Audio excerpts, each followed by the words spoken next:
Alrighty, yo, what is going on, everybody? It's your boy, Mr. DDG94, back with another reaction video. Today, we finna react to how the Milwaukee Bucks sold their soul.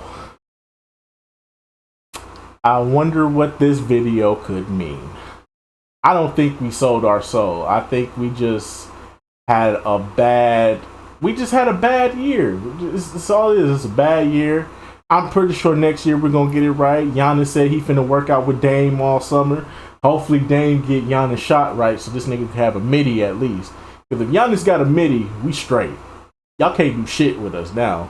But we'll see. Without further ado, let's get right into this.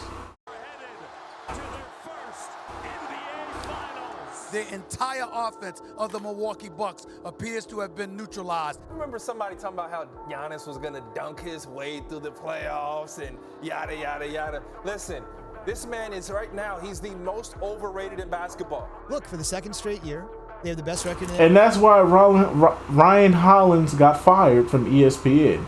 And nobody's heard from him since because he's a fucking loser. You didn't have success in the NBA. You didn't have success in journalism. What can you do now? Fucking bum. You fucking loser. How you start losing your hairline when you first came into the league? Riddle me that, sir. NBA, and for the second straight year, they're not going to the NBA Finals. NBA executive anonymously told The Athletic he predicts Giannis might be headed to Miami in free agency. Fuck no. The Milwaukee Bucks are NBA champions once again. How did we sell our soul? I need to understand this. Because we ain't never did nothing to cheat. That's the one thing I'm not understanding. We never did anything to cheat. We didn't take the Kevin Durant route. So what are they talking about? Since 2021, life hasn't been easy for the Milwaukee Bucks. After reaching the top of the world and winning the championship, they've collapsed into a spell of unluckiness. In the last 3 years, they've suffered a second-round exit and 2 straight first-round outs. Their roster has gone from championship-worthy to old and injury-prone. There's very little cap flexibility, barely any young talent, and no valuable trade pieces. Their front office has been backed into a corner with seemingly no way out, and to make matters worse, Doc Rivers is their head coach. So how did all this happen? That's our only problem. How did the Bucks crumble so hard after their 2021 championship? Well, it's because they weren't supposed to win this ring in the first place. 99 times out of 100, this team loses in the second round against the Brooklyn Nets. Not gonna lie, I thought we was gonna lose in the second round, but some things went our way, and we ended up Hey, I ain't complaining. We got a chip. I ain't complaining. We got a chip. I ain't complaining. So y'all can say what y'all want, but we got a chip. Fuck you, me. So what happened? What happened was that the Bucks made a deal with the devil. A valuable championship would be given to them in exchange for a curse that would overshadow their franchise indefinitely. It's an offering that many fans would undoubtedly take for their favorite sports teams. After all, a ring is the most prized achievement in all of sports. But not all rings have equal value. And when you have a player as generational and talented as Giannis Antetokounmpo, one would expect a team to be more competitive than what we've seen from the Bucks since their championship. It's as if the franchise sold their soul for a chip, and ever since then, they've been paying the price. Front office mismanagement, shockingly incredible performances from their opponents, and unlucky injuries have all handicapped the Bucks since their ring. Today, we'll be investigating how the Milwaukee Bucks became cursed thanks to a deal completed with the basketball devil. It's impossible to appreciate the significance of the Bucks winning their first ring without first understanding the key events that preceded it. In the years before 2021, Milwaukee's high expectations were always met with crushing playoff exits, often leaving their fanbase in misery. Despite having a superstar MVP-level player in Giannis Antetokounmpo, this team, for whatever reason, could not execute when the lights shine brightest. It wasn't until the 2018-19 season, 5 years after first drafting Giannis, that the Bucks finally made the leap from mediocre to a contender. This was partly because the roster surrounding Giannis was better than ever, with solid pieces like Chris Middleton, Brook Lopez, Eric Bledsoe, and Malcolm Brogdon all fitting in well. But what really helped this team win 60 games, the most in 5 decades, was the leap from the Greek Freak, and the new head coaching addition in Mike Budenholzer. In the blink of an eye, Giannis went from a rising all-star to a guy who won the MVP. Mike Budenholzer had much to do with that jump. The freshly hired coach helped the Bucks develop a new dynamic offense centered around the Greek Freak that relied on ball movement and three-point shooting. With this many dubs and so much success, high hopes followed.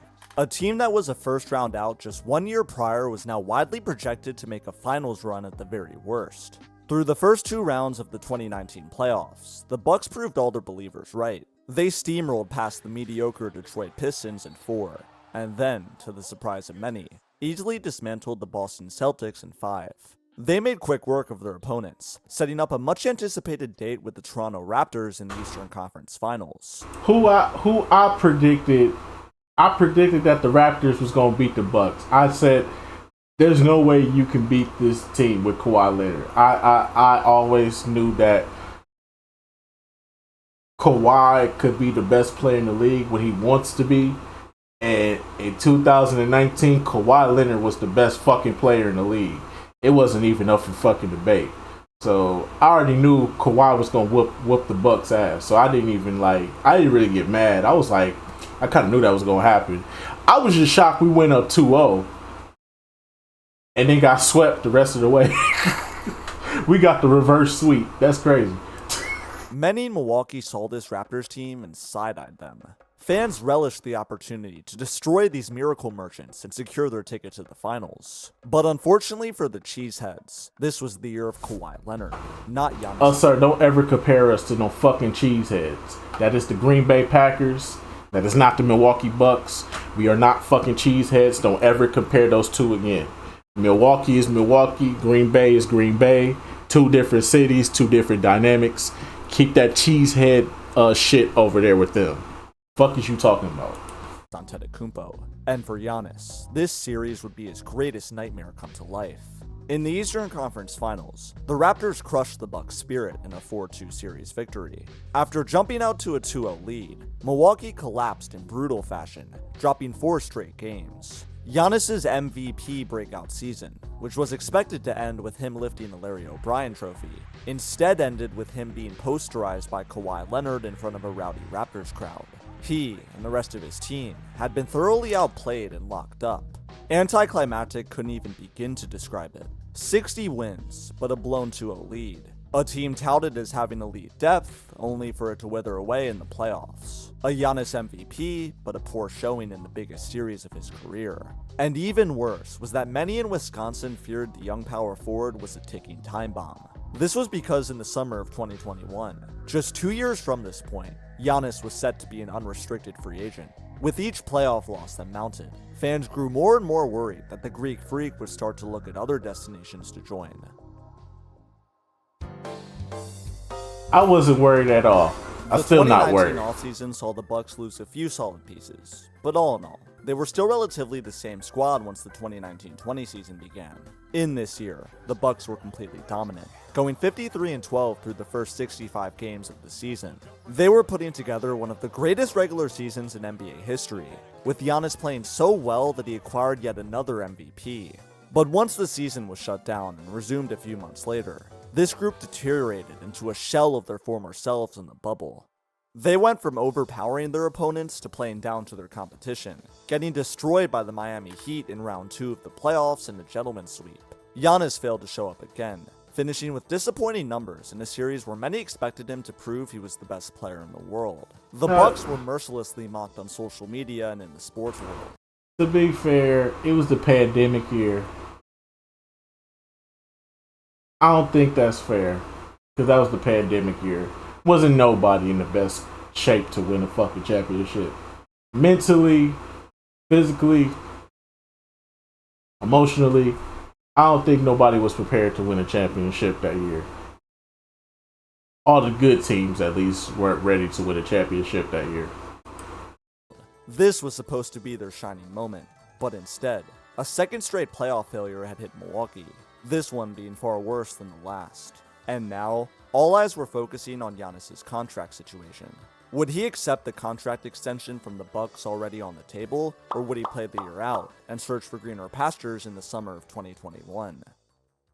The Bucks, who were urgently trying to keep their greatest player in franchise history, frantically put together a trade in an attempt to please him. They acquired Drew Holiday from the Pelicans, forking over nearly all their future first-round picks. As it turns out, not only did this satisfy Giannis, but it was a key move that pushed the Bucks to win their championship. This, along with signing Bobby Portis, made Giannis quite happy, so he re-upped on a deal right before the new season started. Yay! A crisis had been averted! Well, that may in fact have been the case, but still, there was tons of pressure continuing to mount on both Giannis and the Bucks organization. If they failed yet again, Milwaukee would have no way to try and reconstruct their team. All their assets were gone. A finals appearance was an absolute must, and all hell would break loose if they fell short of that goal. Fast forward to the playoffs, and things had gone quite smoothly for the third-seeded Bucks. They had just wrapped up another successful regular season, finishing comfortably at the third seed. But playing them in round one was a familiar face that was looking to spoil their party once more. We weren't worried. That team being the Miami Heat. We weren't worried. God, these guys again? As one can imagine, many Bucks fans were horrified that these annoying Heatles would somehow embarrass them. I wasn't worried.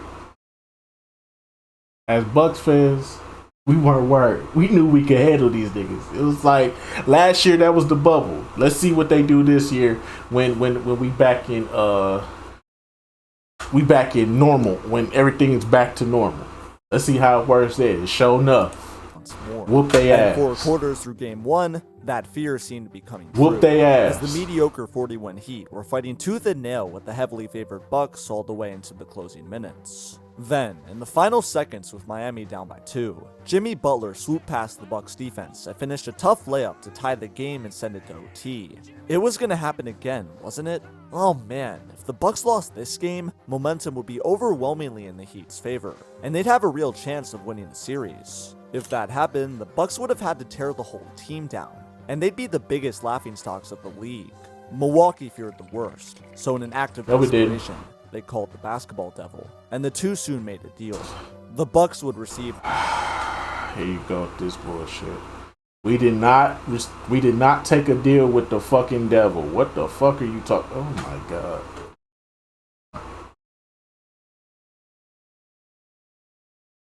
I'm about to lose my fucking marbles. The 2021 championship, in exchange for a curse that would be placed on their franchise. We don't have a fucking curse, man. What the fuck? For the Bucks, it seemed like a fair exchange at the time. They absolutely could not afford to lose in the playoffs this year, let alone in round 1 to the Miami freaking Heat. The aforementioned curse? Well, the Bucks felt some curse would be worth the incredible thrill of winning it all. Just like that, the deal had been signed and made official. It was time for the Bucks to ride high. Overtime went about as well as you'd expect. Chris Middleton hit an impossible game-winning shot to break the Heat's heart. Many credit this clutch bucket as the one that ignited the Bucks' iconic playoff run. The rest of the series went so smoothly for the Bucks that many even forgot Game 1 was so competitive to begin with. Milwaukee destroyed the Heat in all 3 of the next games, sweeping them in an over. Maybe it's because we didn't sign a deal with the devil. Maybe it's just because we were actually a good team that year. Has that ever dawned on anybody that maybe we were just a good-ass team that year? Overwhelming fashion. The Heat, once viewed as an intimidating opponent, crumbled at the hands of Cream City. Milwaukee was off to round 2, but their opponent they'd be facing was perhaps one of the greatest teams ever assembled.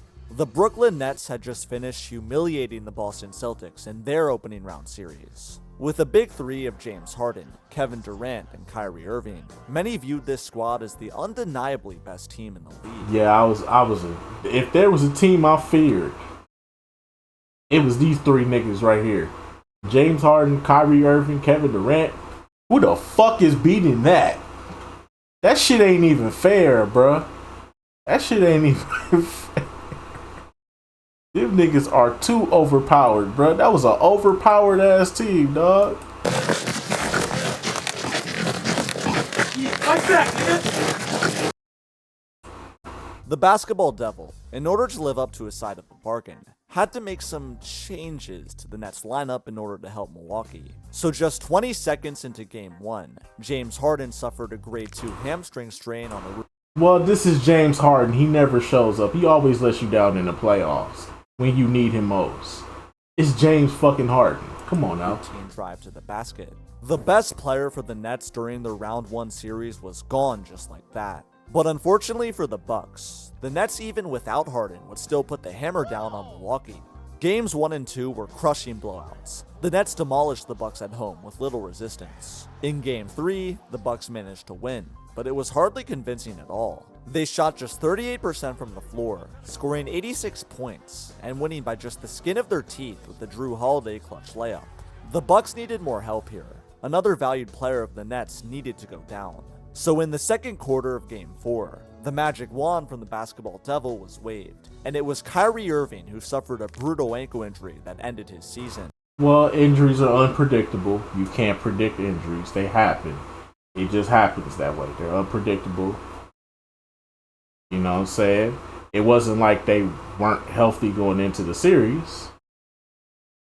Just unpredictable. Injuries will happen at times. That's part of the game. There's no deal with the devil being made here. I don't believe in that. The Bucks' eyes lit up. This was their chance. Look, we played game 1, they beat us. I'm like, game 1 is a test game. Everybody like, yeah, you gotta figure each other out. Game 2, they beat us. Hey, fuck Jeff Teague. I just gotta say that first and foremost. Fuck Jeff Teague. Bitch, we got you your only ring of your career. And I can't watch his podcast because he has a tendency to dog the Milwaukee Bucks every chance he gets. So you know what? Fuck Jeff Teague. You rat face looking motherfucker. It's about 30 something. I went to the locker room and you talk about packing up. Kyrie sprained that ankle. You see the energy on our team, like, oh, like, this might be our chance.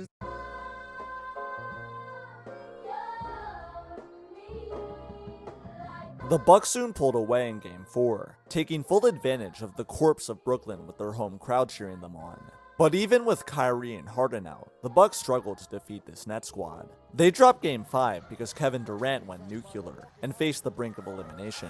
However, the Bucks woke up and bounced back, winning Game 6, and narrowly eliminating Brooklyn in Game 7 thanks to an overtime victory.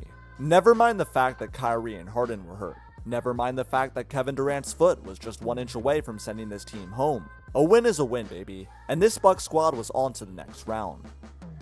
Against the Atlanta Hawks in the Eastern Conference Finals, the Bucks were favored to advance. But immediately, it became clear that the Hawks, who were on a Cinderella-type run, were not to be messed with.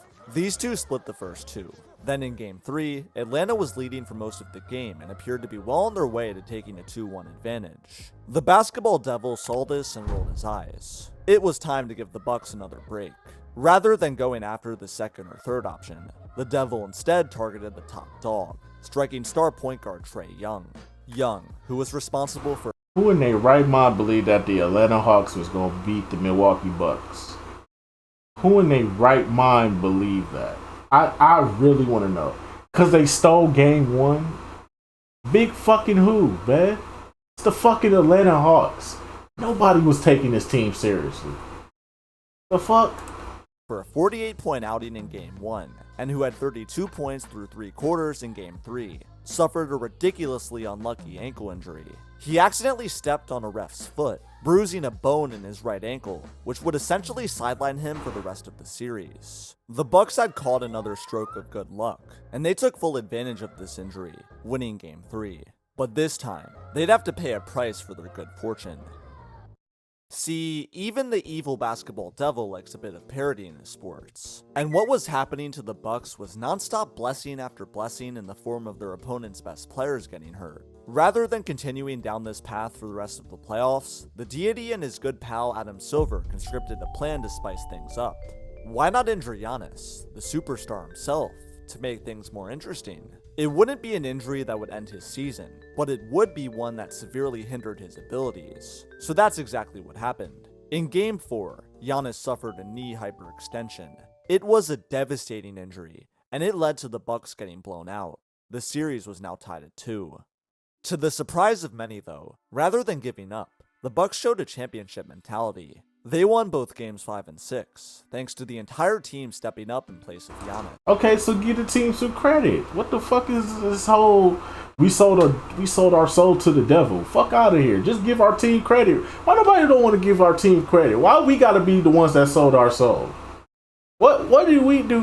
Why do they hate on the Milwaukee Bucks so much for? What did we do to y'all? We just a cool ass little city. But apparently the whole world hates us for some odd reason. The Bucks went from losing because players outside Giannis couldn't step up to winning because players stepped up when he was gone. As we all know, the finals went perfectly for this team. In Giannis' stunning return, the Bucks overcame a 2-0 deficit to the Phoenix Suns, winning 4 straight games to clinch the series. Antetokounmpo heroically proved himself as the best player in the league, winning Finals MVP and scoring 50 in the closeout Game 6. The Bucks were champions, their first since 1971.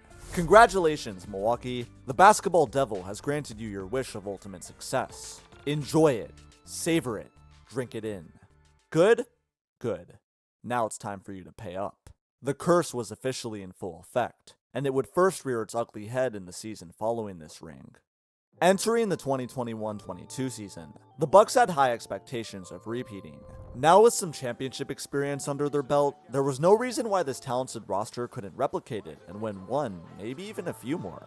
They won 51 games, earning the 3rd seed, with the Greek Freak producing another top-of-the-line MVP campaign. He was stellar, scoring a career-high 30 points per game with elite defense. And boy, did he make people hype. He had just won it all and played incredibly with a messed up knee in the finals. Now imagine how good he'd be if he was 100%. As a result of this excitement, the Bucks were predicted to win the Eastern Conference by dozens of NBA analysts. But rather than living out this dream scenario, the devil came knocking on their door. The Bucks had to pay up for their past deal. In Game 2 of their first round series versus the Chicago Bulls, the sidekick to Giannis, Chris Middleton, suffered a season-ending MCL sprain. The second best player on the Bucks was gone thanks to a slippery unfortunate injury. Completely sabotaged the Bucks' title hopes. Or did it? Because against the Celtics in round 2, Milwaukee actually played well, even taking a 3-2 lead thanks to a miracle Game 5 win. Holy smokes, were they seriously gonna do it? Hold on. Don't you remember that deal you made, Milwaukee? It ain't gonna happen. In Game 6, Jason Tatum had the best game of his career, erupting for 46 points on the road to keep the Celtics alive. Then in a do-or-die Game 7, it was Grant Williams, a role player, who turned into a superstar. Fucking He Grant also Williams. had a I hate Grant Williams. scoring 27 points with a mind-boggling 7 3-pointers. The Bucks got blown out. I swear he got Their the most season was punchable over, face in the and their league. hearts were ripped from their chest. They just couldn't match the firepower of Boston, and they couldn't beat the basketball devil. Yeah, because we didn't have Chris. If we had Chris, we would have handled the Celtics. That 3-2 lead, we would have ended it in 6. I don't care what anybody say, hands down. We would have ended that in 6 if we had Chris. And we would have washed the Warriors. I don't care what anybody say. We would have washed the Warriors, man. Fuck out of here. We would be 2 top champions if Chris didn't get injured. But this was only the beginning of the curse. The Bucks' 2022-23 season was their most successful one in years. They won 58 games, earning the number 1 seed, receiving stellar output from their top players. Now listen, 58 dubs may seem like a lot, but in reality, this season was full of ups and downs. The Bucks started Shut up, 9-0, D-Will. Shut up. then went 20-17 in their next 37 games. They went on a 16-game winning streak against average competition, but then finished the year 13-7. Either way, championship hopes swept the city of Milwaukee once more. The quest to ring number 2 in the Giannis era began in round 1 against the Heat. But rather than stopping Miami like they did in 2021, the Bucks instead had a complete meltdown. They lost the series in just 5 games. And if Giannis was healthy in this series, we would have won. Once again, we are only losing because we're not healthy. It's just like the Denver Nuggets.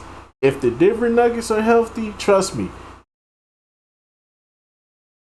they can win a championship. Denver Nuggets could have been won a championship. They was just never healthy. We in that same fucking boat. We're just not healthy. Okay? That's all it is. With the reason for that being an injury to the Greek Freak.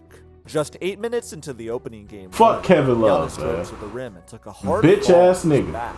It was a catastrophic injury that sidelined him for 2 games, and when he came back, it was clear that he wasn't the same. Rather than a second or third fiddle player being chosen, the basketball devil instead ruthlessly went for the main prize, and this killed Milwaukee. They quickly fell down 2-1 to the Heat, and proceeded to get eviscerated by Jimmy Butler in games 4 and 5 to drop the series. A number 1 seed had just been eliminated at the hands of the 8 seed, the first time such an event had happened in 11 years. It was a shocking ending to the Bucks season. No ring, no finals appearance, not even a semifinals trip. This failure sent the Bucks management into a panic mode, a feeling that was quite undeserved in actuality. They hadn't lost in the last 2 years because of their lack of talent. No, they had lost because of injuries. But the Bucks front office's mind had been poisoned by the basketball devil. They weren't thinking rationally anymore. They hyper-fixated on acquiring a superstar, despite not really needing one, and impulsively searched the trade market. Enter Damian Lillard. Lillard was widely viewed as one of the best point guards in the game, and he was seen as the perfect peanut butter to Giannis's jelly. The price? A handful of first-rounders, Grayson Allen and Drew Holiday, the guard who had just played a vital role in the Bucks' 2021 championship. Steep, but to the Bucks management, it appeared worth it. The Bucks had just put together one of the greatest duos in NBA history. Try your best, basketball devil, but you can't stop destiny. Well, as it turns out, the devil didn't even have to try and destroy this team, because they just ended up destroying themselves. The 2023-24 Bucks were a train wreck from the very beginning. Their collapse against the Heat a year prior led to the firing of their coach in Mike Budenholzer. His replacement was Adrian Griffin, a longtime assistant coach, which was a terrible fucking decision. If you weren't gonna trust the guy to run this team, then why bring him here? What was the purpose of bringing him here if you weren't gonna trust the guy to begin with? I never understood that shit. Why bring the guy here if you never was gonna trust him in the first place? I feel so bad for him, and I'm not even. I like I said, to be honest with you, I never really felt that bad that the Bucks got eliminated this year. Well, kinda. I still hate the Pacers, but y'all niggas got eliminated, so I'm happy now. All is good with the world. The Pacers got eliminated. All is good with the world. But,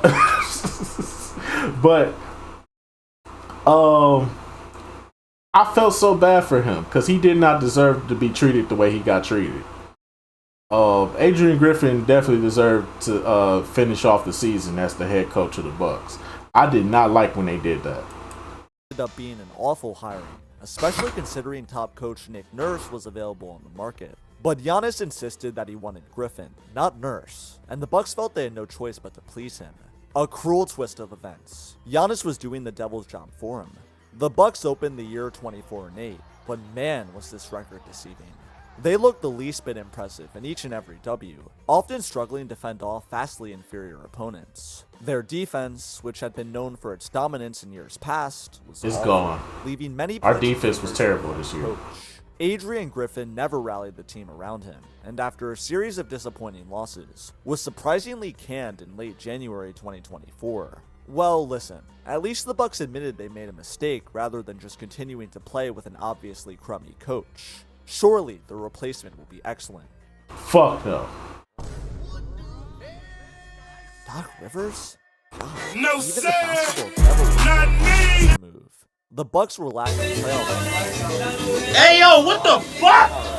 Come on now, dog. No one. Milwaukee. Come on, man. After this move, but actively got worse. They were 30-13 under Griffin and 19-20 with Doc.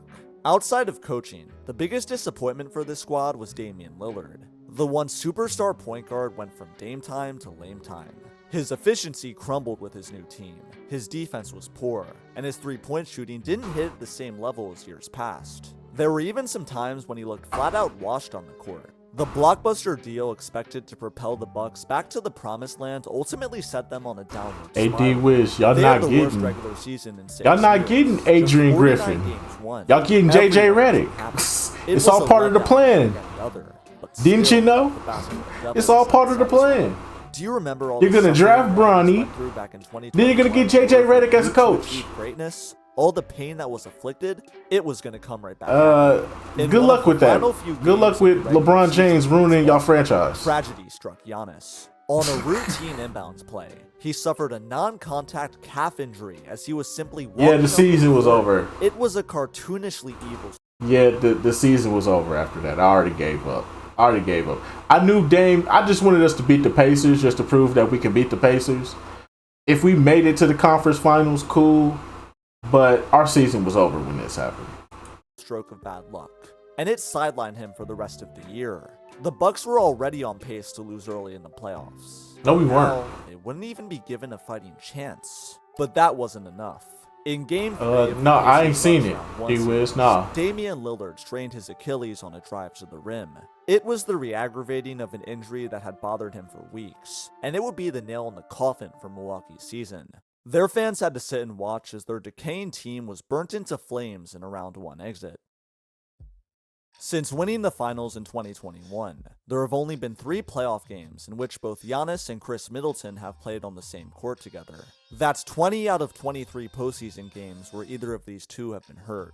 It's a shocking stat, but as we know, this torture is all part of the deal that the Bucks. We did not make a deal with the devil. Shut up. The cold hard irony about it all is that injuries were required for them to win their title. And now, they weren't. Injuries are the reason they've been unable to compete for one since. No Kyrie Irving ankle injury, or no James Harden hamstring strain. And this You don't know that, though. You don't know that. We still could have beat. Well, like I said, I feared that team, but I was gonna give the Bucks a chance. They brought back the OG purple ones. Oh.